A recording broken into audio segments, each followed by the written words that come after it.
श्री राधा कृष्ण चरण कमलेभ्यो नमः। श्रीमद्भागवतम दशम स्कंद नवमा अध्याय दामोदर लीला। भगवान श्री कृष्ण का ऊफल से बांधा जाना। जय राधा राधा जय राधा जय श्री राधा। जय कृष्ण कृष्ण जय कृष्ण जय श्री कृष्ण। नारायणं ऋषिकेशं गोविंदं गरुड़ध्वजं वासुदेवं हरिं कृष्णं केशवं प्रणमामहम्। नारायणं ऋषिकेशं नरं चैव नरोत्तमं देवीं सरस्वतीं व्यासं ततो जयमुदीरयेत्।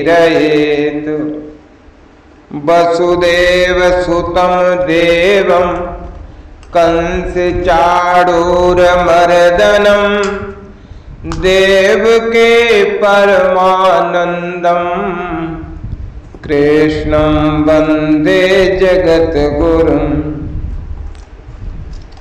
तप्त कांचन गौरांगे राधे वृंदावनेश्वरे वृषभानुसुते देवी प्रणमामि हरिप्रिये। श्री सुखदेव जी कहते हैं कि एकदा गृहदासीषु यशोदानंद गेहनि कर्मांत नियोक्तासु निर्ममन्तु स्वयं दधि।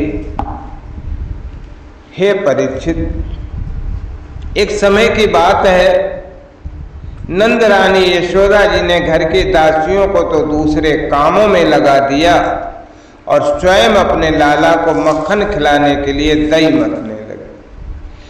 इस प्रसंग में एक समय का तात्पर्य है कार्तिक मास। पुराणों में इसे दामोदर मास कहते हैं। इंद्र याग के अवसर पर दासियों का दूसरे कामों में लग जाना भी स्वाभाविक ही है। नियुक्तासु इस पद से ध्वनित तो होता है कि माता यशोदा ने जानबूझकर दासियों को दूसरे कामों में नियुक्त किया। यशोदा नाम उल्लेख करने का अभिप्राय ये है कि अपने विशुद्ध वात्सल्य के व्यवहार से षडैश्वर्यशाली भगवान को भी प्रेमाधीनता भक्तवश्यता के कारण अपने भक्तों के हाथों बंध जाने का यश यही देती। गोपराज नंद के वात्सल्य प्रेम के आकर्षण से सच्चिदानंद परमानंद स्वरूप श्री भगवान नंद नंदन रूप में जगत में अवतीर्ण होकर जगत के लोगों को आनंद प्रदान करते। जगत को इस अप्राकृतिक परमानंद का रस स्वादन कराने में नंद बाबा ही कारण है। उन नंद की ग्रहणी होने से इन्हें नंद गेहनी कहा गया। साथ ही नंद गेहनी और स्वयं ये दो पद इस बात के सूचक हैं कि दधिमंथन कर्म उनके योग्य नहीं है। फिर भी पुत्र स्नेह की अधिकता से ये सोच कर कि मेरे लाला को मेरे हाथ का माखन ही भाता है, सो वे स्वयं ही दधमथ रही हैं। मैंने तुमसे अब तक भगवान की जिन बाल लीलाओं का वर्णन किया है, हे परीक्षित, दधिमंथन के समय वे उन सब का स्मरण करती हैं और गाती भी जाती हैं। यानी यानी है गीतानि तद्वाल चरितानि च दधिर दध निर्मंथने काले स्मरन्ते तान् गायत। इस श्लोक में भक्त के स्वरूप का निरूपण किया गया। शरीर से दधिमंथन रूप सेवा कर्म हो रहा है और हृदय में स्मरण की धारा सतत प्रवाहित हो रही है। वाणी में बाल चरित्र का संगीत और भक्त के तन मन वचन सब अपने प्यारे की सेवा में संलग्न है। स्नेह अमूर्त पदार्थ हैं, वो सेवा के रूप में ही व्यक्त होता है। स्नेह के ही विलास विशेष हैं नृत्य और संगीत। यशोदा मैया के जीवन में इस समय राग और भोग दोनों ही प्रकट हैं। वे अपने स्थूल कटिभाग में सूत से बांधकर रेशमी लहंगा पहने हुए थीं। उनके स्तनों में से पुत्र स्नेह के अधिकता से दूध चूता जा रहा था और वे कांप भी रहे थे। नेति खींचते रहने से बाहें कुछ थक गई थीं। हाथों के कंगन और कानों के कर्णफूल हिल रहे थे। मुंह पर पसीने की बूंदें झलक रही थीं। चोटी में गुथे हुए मालती के सुंदर पुष्प गिरते जा रहे थे। सुंदर भवों वाली यशोदा इस प्रकार दई मत रही। विद्वानों ने इस श्लोक की व्याख्या में कुछ रहस्य ढूंढे।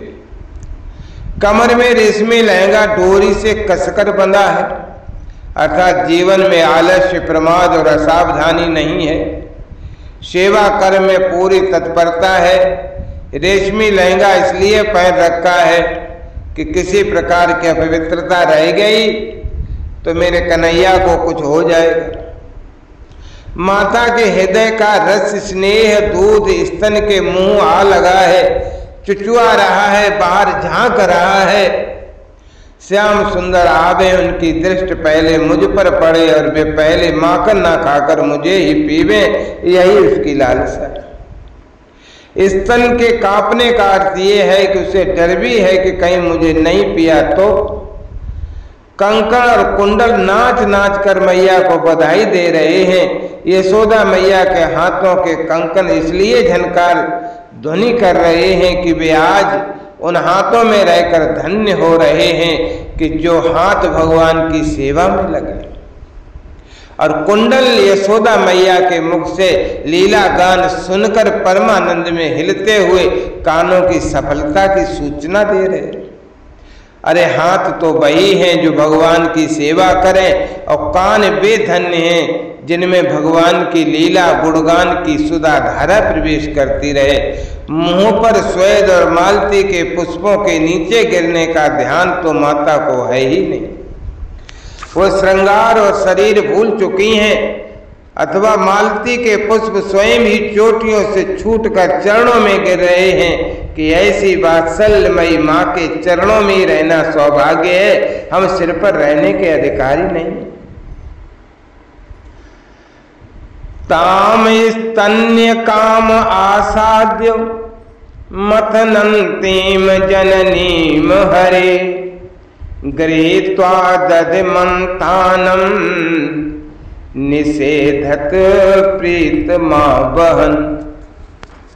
उसी समय भगवान श्री कृष्ण स्तन पीने के लिए दही मथते हुए अपनी माता के पास आ गए। उन्होंने अपनी माता के हृदय में प्रेम और आनंद को और भी बढ़ाते हुए दध की मथानी पकड़ ली और उन्हें मथने से रोक दिया। हृदय में लीला की सुख स्मृति, हाथों से दधी मंथन और मुख से लीला गान, इस प्रकार मन तन वचन तीनों का श्री कृष्ण के साथ एक तान संयोग होते ही श्री कृष्ण जगकर माँ माँ पुकारने लगे। अब तक भगवान श्री कृष्ण सोए हुए से थे। माँ की स्नेह साधना ने उन्हें जगा दिया। वे निर्गुण से सगुण हुए, अचल से सचल हुए, निष्काम से सकाम हुए। स्नेह के भूखे प्यासे माँ के पास आए। क्या ही सुंदर नाम है स्तन्य काम। मंथन करते समय आए, बैठी थाली के पास नहीं आए। सर्वत्र भगवान साधन की प्रेरणा देते हैं, अपनी ओर आकृष्ट करते हैं, परंतु मथानी पकड़कर मैया को रोक लिया। माँ, अब तेरी साधना पूर्ण हो गई, पिष्ट पेषण करने से क्या लाभ। अब मैं तेरी साधना का इससे अधिक भार नहीं सह सकता। माँ प्रेम से दब गई, निहाल हो गई, मेरा लाला मुझे इतना चाहता है। श्री कृष्ण माता यशोदा की गोद में चढ़ गए। वात्सल्य स्नेह की अधिकता से उनके स्तनों से दूध तो स्वयं ही झर रहा था। वे उन्हें पिलाने लगी और मंद मंद मुस्कान से युक्त उनका मुख देखने लगे। इतने में ही दूसरी ओर अंगीठी पर रखे हुए दूध में उफान आया। उसे देखकर यशोदा जी उन्हें अतृप्त ही छोड़कर जल्दी से दूध उतारने के लिए चली गई। मैया मना करते रही, नेक सा माखन तो निकाल लेने दे। अरे मैं तो दूध पीऊंगा। दोनों हाथों से मैया की कमर पकड़कर एक पांव घुटनों पर रखा और गोद में चढ़ गए। स्तन का दूध बरस पड़ा। मैया दूध पिलाने लगी, लाला मुस्कराने लगे, आंखें मुस्कान पर जम गईं। ईच्छति पद यही अभिप्राय। जब लाला मुंह उठाकर देखेगा और मेरी आंखें उस पर लगी मिलेंगी तब उसे बड़ा सुख होगा। श्याम ने पद्मगंधा गाय का दूध गर्म हो रहा था। उसने सोचा स्नेहमयी माँ यशोदा का दूध कभी कम न होगा और श्याम सुंदर की प्यास कभी बुझेगी नहीं। उनमें परस्पर होड़ लगी है। मैं बेचारा युग युग का जन्म जन्म का श्याम सुंदर के ओंठों का स्पर्श करने के लिए व्याकुल तप तप कर मर रहा हूं। अब इस जीवन से क्या लाभ जो श्री कृष्ण के काम न आवे। इससे अच्छा है कि उनकी आंखों के सामने ही आग में कूद पड़ा। माँ के नेत्र पहुंच गए। दयाद्र माँ को श्री कृष्ण का भी ध्यान न रहा। उन्होंने एक ओर डालकर दौड़ पड़ी। भक्त भगवान को एक ओर रखकर भी दुखियों की रक्षा करते हैं। भगवान अतृप्त ही रह गए। क्या भक्तों के हृदय रस से स्नेह से उन्हें कभी तृप्त हो सकती? उसी दिन से उनका एक नाम हुआ अतृप्त। इससे श्री कृष्ण को कुछ क्रोध आया। उनके लाल लाल होंठ फड़कने लगे। उन्हें दांतों से दबाकर श्री कृष्ण ने पास ही पड़े हुए लोढ़े से दही का मटका फोड़ फाड़ डाला। बनावटी आंखों में आंसू भर लिए और दूसरे घर में जाकर अकेले में बासी माखन खाने लगे। श्री कृष्ण के होंठ फड़के। क्रोध ओंठों का स्पर्श पाकर कृतार्थ हो गया। लाल लाल होंठ श्वेत श्वेत दूध की दतुलियों से दबा दिए गए। मानो सत्व गुण रजोगुण पर शासन कर रहा हो, ब्राह्मण क्षत्रियों को शिक्षा दे रहा हो। वह क्रोध उतरा दधिमंथन के मटके पर। उसमें एक असुर आ बैठा था। दंभ ने कहा, काम क्रोध अतृप्त के बाद मेरी बारी है। वो आंसू बनकर आंखों में छलक आया। श्री कृष्ण अपने भक्त जनों के प्रति अपनी ममता की धारा उड़ेलने के लिए क्या क्या भाव नहीं अपनाते। ये काम, ये क्रोध, ये लोभ और दंभ भी आज ब्रह्म संस्पर्श पर प्राप्त करके धन्य हो गए। श्री कृष्ण घर में घुसकर बासी मक्खन गटकने लगे, मानो मां को दिखा रहे हों कि मैं कितना भूखा। प्रेमी भक्तों के पुरुषार्थ भगवान नहीं, भगवान की सेवा है। ये भगवान की सेवा के लिए भगवान का भी त्याग कर सकते हैं। मैया के अपने हाथों दुहा हुआ ये पद्मगंधा गायों का दूध श्री कृष्ण के लिए ही तो गर्म हो रहा था। थोड़ी देर के बाद ही उनको पिलाना था। दूध उफन जाएगा तो मेरे लाला भूखे रहेंगे, रोएंगे। इसलिए माता ने उन्हें नीचे उतार कर दूध को संभाला। यशोदा जी औटे हुए दूध को उतार कर फिर मथने के घर में चली आईं। वहां देखती हैं तो दही का मटका टुकड़े टुकड़े हो गया है। वे समझ गई कि ये सब मेरे लाल की करतूत है। साथ ही उन्हें बहाना देखकर यशोदा माता हंसने लगी। यशोदा माता दूध के पास पहुंची। प्रेम का अद्भुत दृश्य। पुत्र को गोद से उतार कर उसके पेय के प्रति इतनी प्रीति क्यों?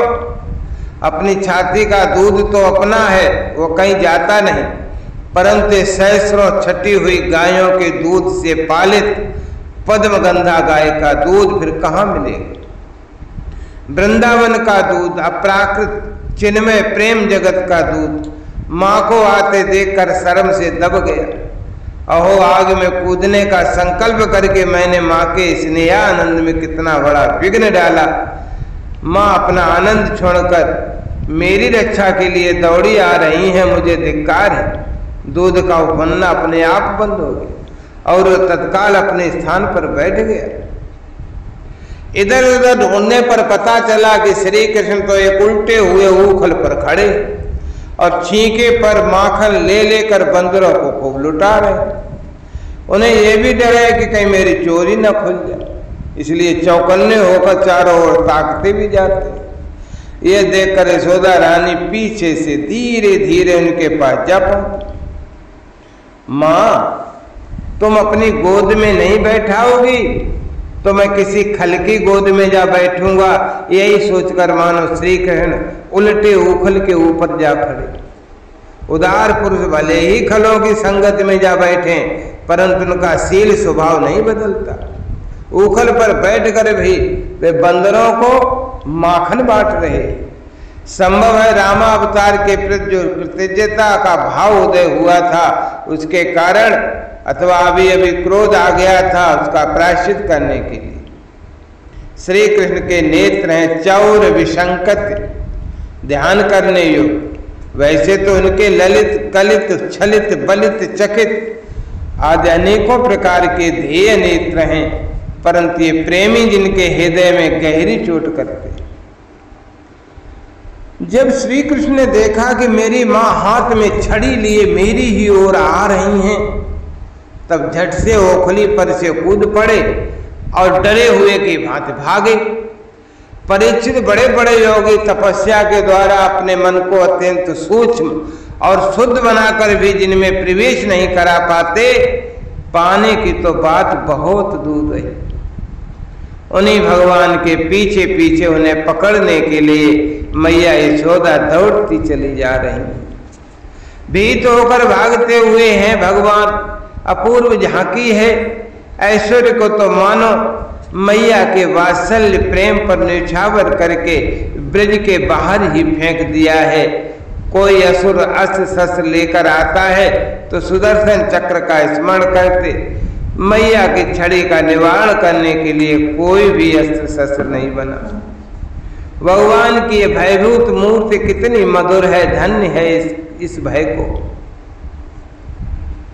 जब इस प्रकार माता यशोदा श्री कृष्ण के पीछे दौड़ने लगी तो कुछ ही देर में बड़े बड़े एवं हिलते हुए नितंबों के कारण उनकी चाल धीमी पड़ गई। वेग से दौड़ने के कारण चोटी की गांठें खुल गई। वे ज्यों-ज्यों आगे बढ़ती पीछे पीछे चोटी में गुथे हुए फूल गिरते जाते। इस प्रकार सुंदरी यशोदा ज्यों-त्यों करके उन्हें पकड़ सके। माता यशोदा के शरीर और श्रृंगार दोनों ही विरोधी हो गए। तुम प्यारे कन्हैया को क्यों खदेड़ रही हो, परंतु मैया ने पकड़ के ही छोड़ा। श्री कृष्ण का हाथ पकड़कर वे उन्हें डराने धमकाने लगी। उस समय श्री कृष्ण की झांकी बड़ी विलक्षण हो रही थी। अपराध तो क्या ही था, इसलिए रुलाई रोकने पर भी न रुकती थी। आंखों से हाथों से आंखें मल रहे थे, इसलिए मुंह पर काजल की स्याही फैल गई थी। पिटने के भय से आंखें ऊपर की ओर उठ गई थीं, उनसे व्याकुलता सूचित होती। विश्व के इतिहास में भगवान के संपूर्ण जीवन में पहली बार स्वयं विश्वेश्वर भगवान मां के सामने अपराधी बनकर खड़े हुए। मानो अपराधी भी मैं ही हूं, इस सत्य का प्रत्यक्ष करा दिया। बाएं हाथ से दोनों आंखें रगड़ रगड़ कर मानो उनसे कहलाना चाहते हो कि ये किसी कर्म के कर्ता नहीं है। ऊपर इसलिए देख रहे हैं कि जब माता ही पीटने के लिए तैयार है तब मेरी सहायता और कर भी कौन सकता है। नेत्र भय से विह्वल हो रहे हैं।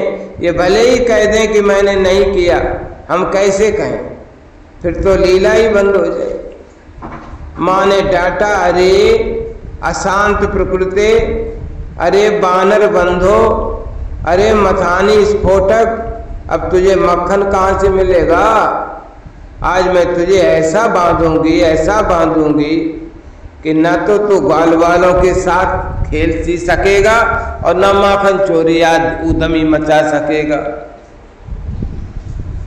जब यशोदा जी ने देखा कि लल्ला तो बहुत डर गया, तब उनके हृदय में वात्सल्य स्नेह उमड़ आया। उन्होंने छड़ी फेंक दी। इसके बाद सोचा कि इसको एक बार रस्सी से बांध देना चाहिए, नहीं तो ये कहीं भाग जाएगा। परिस्थिति सच पूछो तो यशोदा मैया को अपने बालक के ऐश्वर्य का पता न था। अरे मैया मोए मत मार। माता ने कहा, ये तुझे पिटने का इतना ही डर था तो मटका क्यों फोड़ा? श्री कृष्ण कहने लगे, अरे मैया मैं अब ऐसा कभी नहीं करूंगा, तू अपने हाथ से छड़ी तो डाल दे।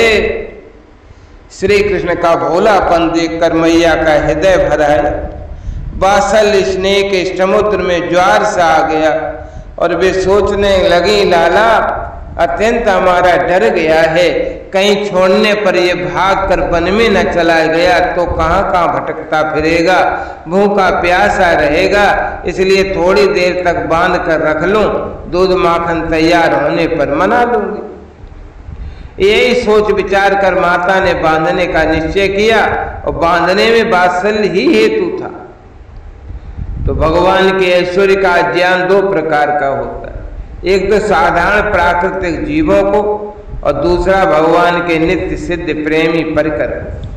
यशोदा मैया आज भगवान के सर्वभूता चिन्मयी लीला के अप्राकृत नित्य सिद्ध परिकर हैं। भगवान के प्रति वात्सल्य भाव शिशु प्रेम की गाढ़ता के कारण ही उनका ऐश्वर्य ज्ञान अभिभूत हो जाता है, अन्यथा उनमें अज्ञान की संभावना ही नहीं है। इनकी स्थिति तुरीयावस्था अथवा समाधि का भी अतिक्रमण करके सहज प्रेम में रहती है।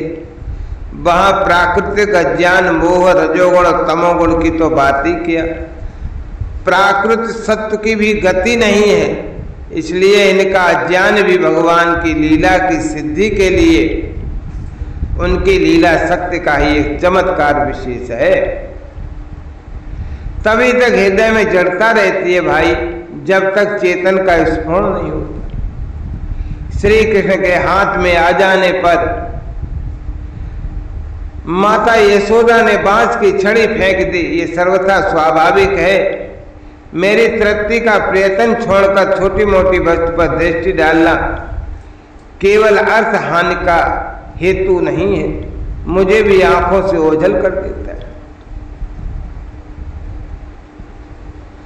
परंतु सब कुछ छोड़कर मेरे पीछे दौड़ना मेरी प्राप्ति का हेतु है। क्या मैया के चरित्र से इस बात की शिक्षा नहीं मिलती? मुझे योगियों की भी बुद्धि नहीं पकड़ सकती, परंतु जो सब ओर से मुंह मोड़कर मेरी ओर दौड़ता है मैं उसकी मुट्ठी में आ जाता हूं। यही सोचकर भगवान यशोदा के हाथों पकड़े। अरे जिसमें न बाहर है न भीतर है, न आदि है न अंत है, जो जगत के पहले भी थे बाद में रहेंगे, इस जगत के भीतर तो हैं ही, बाहरी रूपों में भी वही तो हैं, और तो क्या जगत के सब रूपों में स्वयं वही है। मत्तः परतरम नान्यत् किंचिदस्ति धनंजय। यही नहीं, जो समस्त इंद्रियों से परे और अव्यक्त हैं, उन्हीं भगवान को मनुष्य का सा रूप धारण करने के कारण पुत्र समझ कर यशोदा रस्सी से उखल में ठीक वैसे ही बांध देती हैं जैसे कोई साधारण सा बालक हो।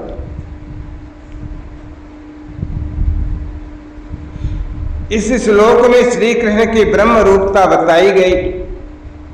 उपनिषदों में जैसे ब्रह्म का वर्णन है, अपूर्वम, अनपरम, अनंतरम, अबाह्यम इत्यादि, वही बात यहाँ श्री कृष्ण के संबंध में है।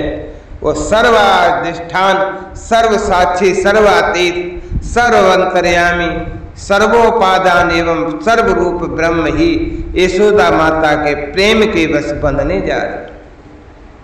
बंधन रूप होने के कारण उसमें किसी प्रकार की असंगति या अनौचित्य भी नहीं है। ये फिर कभी उखल पर जाकर न बैठे, इसके लिए उखल से बांधना ही उचित है, क्योंकि खल का अधिक संग होने पर उसमें मन उद्वेग हो जाता है। ये उखल भी चोर ही है, क्योंकि इसने कन्हैया की चोरी करने में सहायता की है। दोनों को बंधने योग्य देखकर ही यशोदा माता ने दोनों को बांधने का उद्योग किया, उपक्रम किया।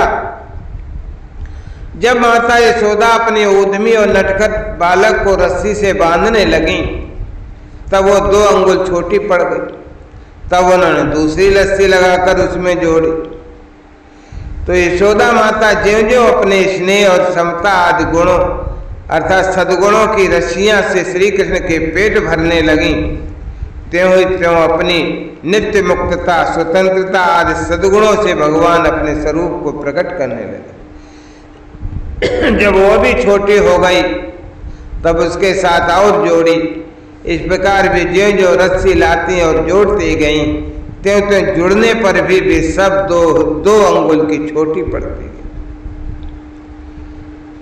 गुण शब्द के अनेक अर्थ हैं। सद्गुण, सत्व गुण और रस्सी। सत्व, रज और गुण भी अखिल ब्रह्मांड नायक त्रिलोकीनाथ को, भगवान को स्पर्श नहीं कर सकते। फिर ये छोटा सा गुण 2 बित्ते की रस्सी उन्हें कैसे बांध सकती? यही कारण है कि मैया यशोदा माता की रस्सी पूरी कभी पड़ती नहीं थी। संसार के विषय इंद्रियों को ही बांधने में समर्थ हैं। ये हृदय में स्थित अंतर्यामी और साक्षी को कैसे बांध सकते हैं? तब गोबंधक इंद्रिय और गायों को बांधने वाली ये रस्सी गोपत इंद्रियों या गायों के स्वामी को कैसे बांध सकते? वेदांत के सिद्धांता अनुसार अध्यस्त में ही बंधन होता है, अधिष्ठान में नहीं होता। भगवान श्री कृष्ण का उदर अनंत कोटि ब्रह्मांडों का अधिष्ठान है, उसमें भला बंधन कैसे? भगवान जिसको अपने कृपा प्रसाद पूर्ण दृष्टि से देख लेते हैं, वही सर्वदा के लिए बंधन मुक्त हो जाता है। यशोदा माता अपने हाथ में जो रस्सी उठाती हैं, उसी पर श्री कृष्ण की दृष्टि पड़ जाती है। वो रस्सी तो स्वयं मुक्त हो जाती, फिर उसमें गांठ कैसे लगे? कोई साधक यदि अपने गुणों के द्वारा भगवान को रिझाना चाहे तो नहीं रिझा सकता। मानो यही सूचित करने के लिए कोई भी गुण भगवान के उदर को पूर्ण करने में समर्थ नहीं हुए। अच्छा, रस्सी 2 उंगली कम क्यों हुई? ज्यादा क्यों नहीं अथवा कम क्यों नहीं रही? भगवान ने सोचा कि जब मैं शुद्ध हृदय भक्तजनों को दर्शन देता हूं, तब मेरे साथ एकमात्र सत्व गुण से ही संबंध की स्फूर्ति होती है, रज और तम से नहीं। इसलिए उन्होंने रस्सी को 2 अंगुल कम करके अपना भाव प्रकट किया। उन्होंने ये विचार किया कि जहाँ नाम और रूप होते हैं, वहीं बंधन भी होता है, और मुझ परमात्मा में बंधन की कल्पना कैसी, जबकि ये दोनों हैं ही नहीं। 2 अंगुल की कमी का यही रहस्य हो सकता है। 2 वृक्षों का उद्धार करना है, ये क्रिया सूचित करने के लिए रस्सी 2 अंगुल कम पड़ गई। भगवत कृपा से देवता अनुरागी भी मुक्त हो जाता है और असंग भी प्रेम से बंध जाता है। यही दोनों भाव सूचित करने के लिए रस्सी 2 अंगुल छोटी पड़ गई।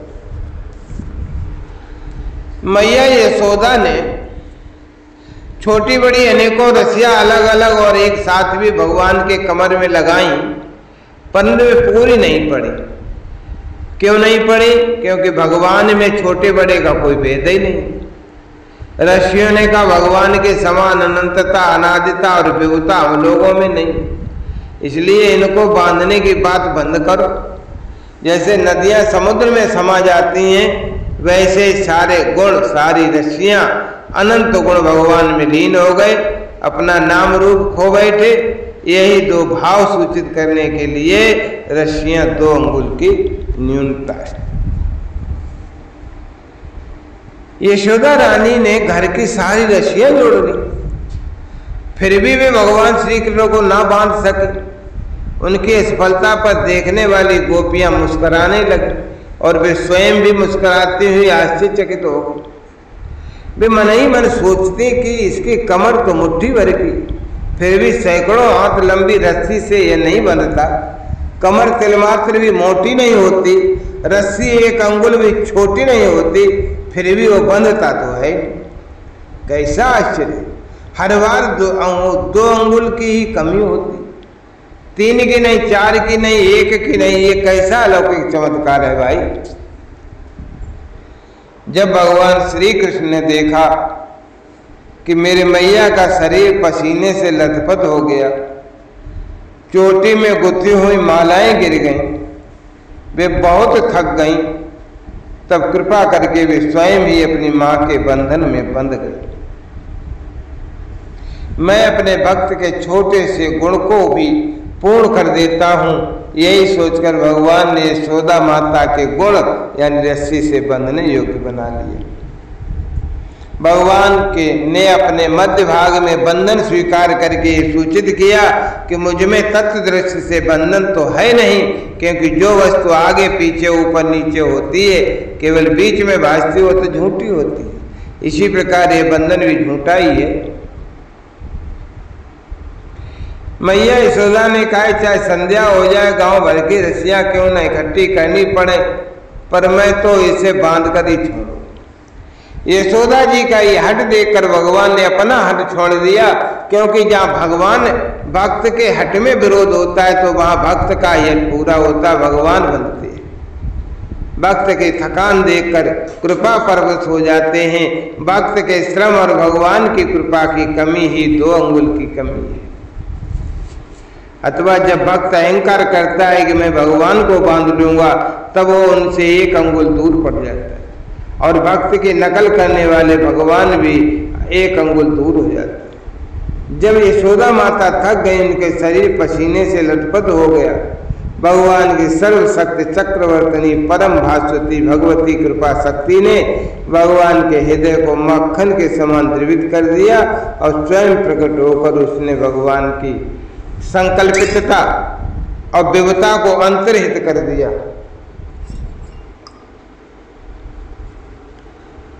इसी से भगवान बंध गए। परिचित भगवान श्री कृष्ण परम स्वतंत्र हैं।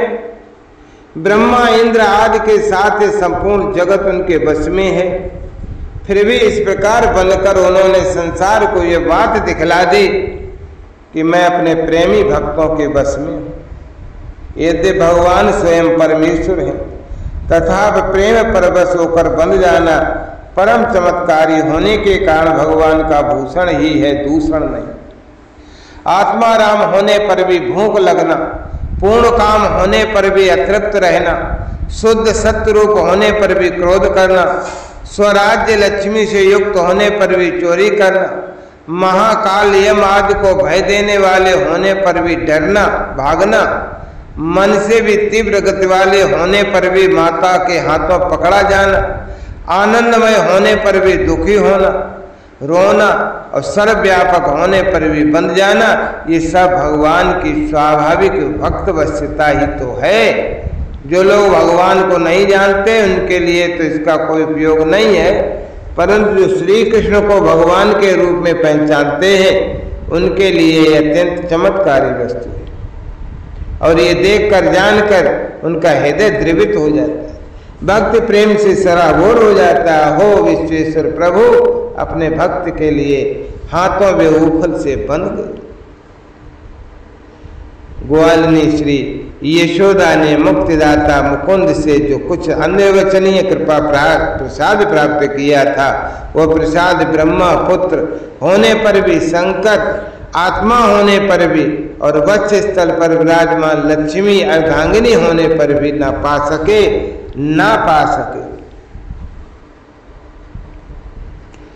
ये गोपिका नंदन भगवान अनन्य प्रेमी भक्तों के लिए जितने सुलभ हैं, उतने ही दयाभिमानी कर्मकांडी और तपस्वियों को तथा अपने सर्वभूत ज्ञानियों के लिए भी नहीं। इसके बाद नंदरानी यशोदा जी तो घर के काम धंधों में उलझ गईं, और उखल में बंधे हुए भगवान श्याम सुंदर ने उन दोनों अर्जुन वृक्षों को मुक्ति देने की सोची जो पहले यक्षराज के कुबेर के पुत्र थे। इनके नाम थे नलकूबर और मणिग्रीव। इनके पास धन सौंदर्य ऐश्वर्य पूर्णता थी। इनका घमंड देखकर ये देव ऋषि नारद जी ने इन्हें श्राप दे दिया था और ये वृक्ष हो गए। ये अपने भक्त कुबेर के पुत्र हैं, इसलिए इनका अर्जुन नाम है। ये देवऋषि नारद के दृष्टिपूत किए जा चुके हैं, इसलिए भगवान ने इनकी ओर देखा। जिसे पहले भक्ति की प्राप्ति हो जाती है उस पर कृपा करने के लिए स्वयं बनकर भी भगवान जाते हैं।